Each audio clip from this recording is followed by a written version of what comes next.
timid, the cowardly, scared. Altaf Hussain will get you bumped off.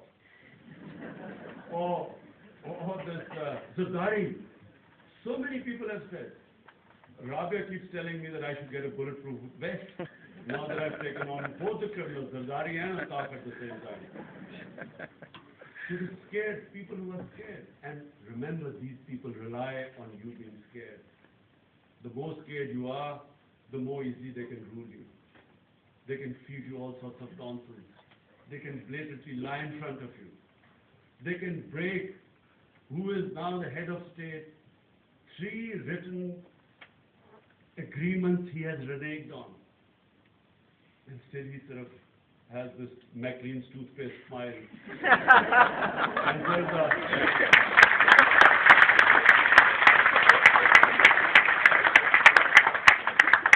And tells us, that breaking an agreement is not the same thing as the Quran and the Hadith.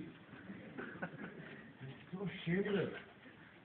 And then you have, of course, Altaf Hussain daily giving us lectures sitting in London. We're all worried about those poor Muhajirs, poor Urdu-speaking people stuck in Karachi. He's really worried about them for 16 years sitting in Edgware Road. Really concerned about them because whenever there is, when the summer heat is on there, poor people are deprived of electricity. When the rain comes, the Karachi is flooded. When there's a storm, the billboards fall and quite a few people die. When they go out, their mobiles get snatched. And now Altaf is worried about them sitting in Edgware Road. There he's got a 40-man secretariat worrying about the Muhajirs in Karachi, who poor people are sending him bucketfuls of money coming in to sustain his lifestyle, 3 properties. But he relies on fear. He relies on people of Karachi being scared. And that's how he controls the whole of Karachi. People are petrified. One man sitting here, people are petrified. If 100,000 people went out demanding that they want good governance in Karachi and they do not want to be controlled by a fascist party which uses strong-arm tactics to extort money from them, blatantly kills people. On 12th May, everyone watched on national television people holding NPM flags and firing straight into crowds. 50 people dead, 200 injured. There should have been an uproar in the country. People should have been out in the streets. But it's fair. The god of fair, the false god of fair rather, the idol of fair that these people rely on, so does Asif Zardari. No one dared, not one politician dared say anything against this man who has himself. I went on television, I said, I was attacked by this People's Party guy. I said, look, these are not charges put by me on him.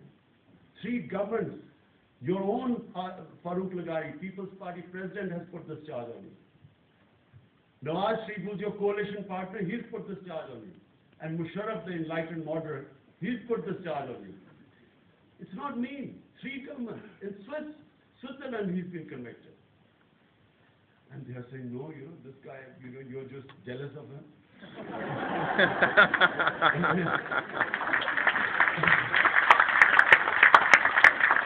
They are saying, he's so brilliant. Look at the way he outfoxed Nawaz Sharif.